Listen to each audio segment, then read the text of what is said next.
50,000 years ago, something walked upright through a blizzard, dragging the carcass of an animal twice its size. Muscles built for a kind of violence nothing alive today could survive. It had red hair, pale skin, a brain bigger than yours.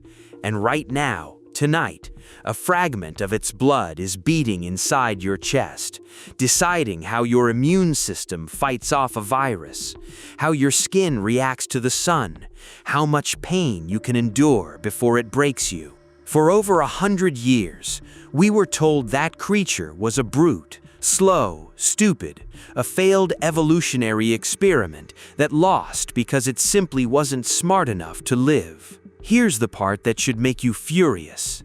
That image is a lie, not a small one of the most consequential frauds in the history of science. And it has been quietly rewriting your understanding of your own ancestors for a century without you ever knowing it happened. It started in 1856 in Germany's Neanderthal Valley when miners pulled a strange skull with a heavy brow ridge and thick limbs out of the rock. Science had a chance to recognize a parallel branch of humanity.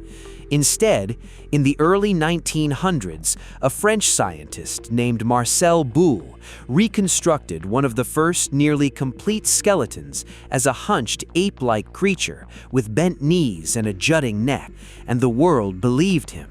What nobody realized for 50 years was that the skeleton Boule worked from belonged to an elderly individual whose bones had been warped by severe arthritis.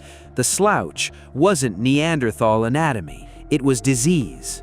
By the time scientists corrected the record and confirmed that Neanderthals walked as upright and flawlessly as we do, the caricature had already spread across the entire world. We are still cleaning up that mistake today. So ask yourself the real question. Could a species that regularly killed woolly mammoths at close range in sub-zero blizzards actually have been stupid, or were we the ones who got the story backwards? Physically, they weren't just capable, they were built like something out of a myth. Shorter and stockier than us, but denser and dramatically stronger, with thick bones anchoring massive muscle groups and a barrel-shaped ribcage housing enormous lungs.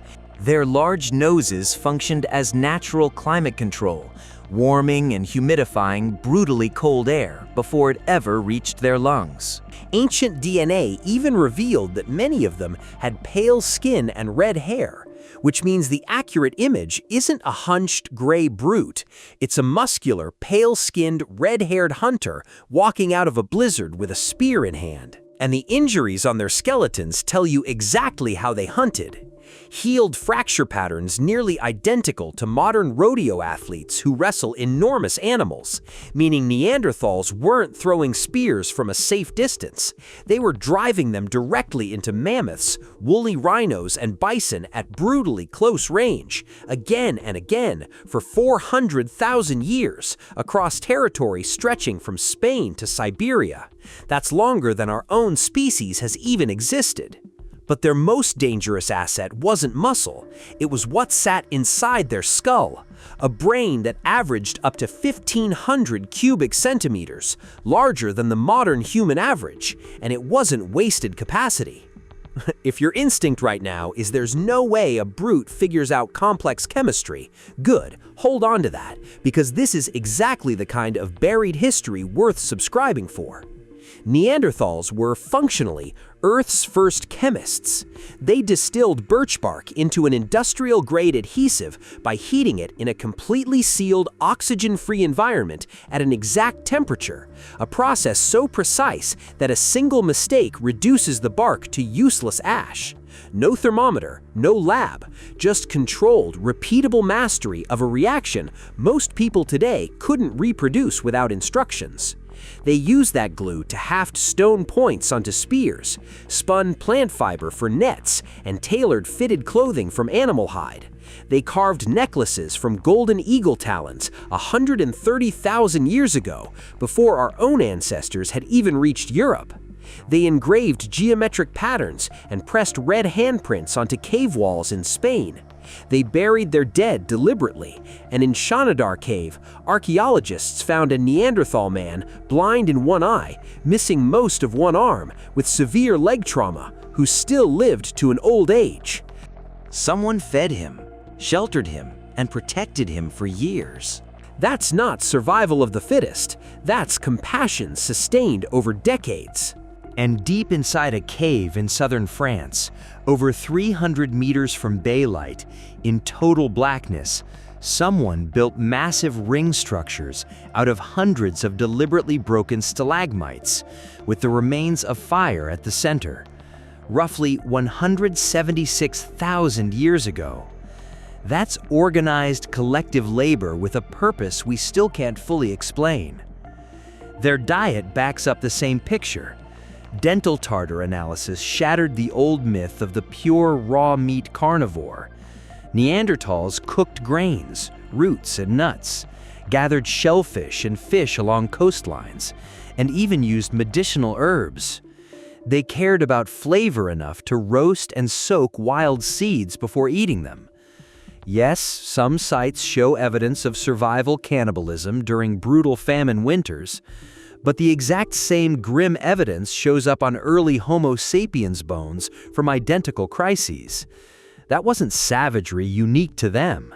That was the Ice Age itself, indifferent to which species it was starving. And they very likely talked to each other. Neanderthals shared the same vocal anatomy and the same FOP2 gene tied to language in modern humans. A species distilling adhesive, weaving rope, painting cave walls, burying its dead, and caring for the disabled had to be passing that knowledge down through something more than gesture. Here's the part that should genuinely unsettle you.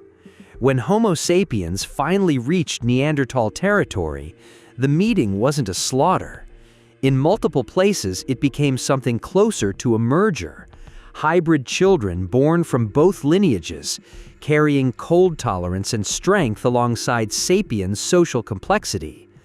Skeletons like the so-called Lepedo child in Portugal are physical proof of that mixing, raised inside communities rather than rejected by them.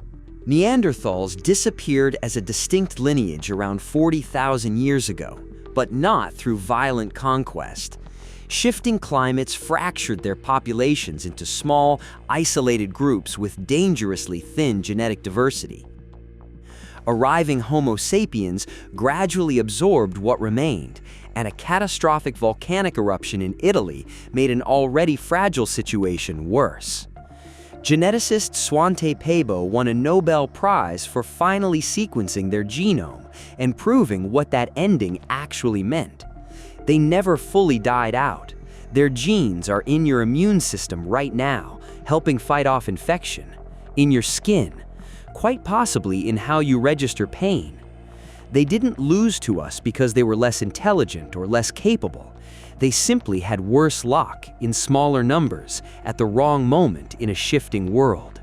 Instead of vanishing, they made a different kind of exit, becoming permanently, quietly, biologically immortal inside every one of us who carries their code.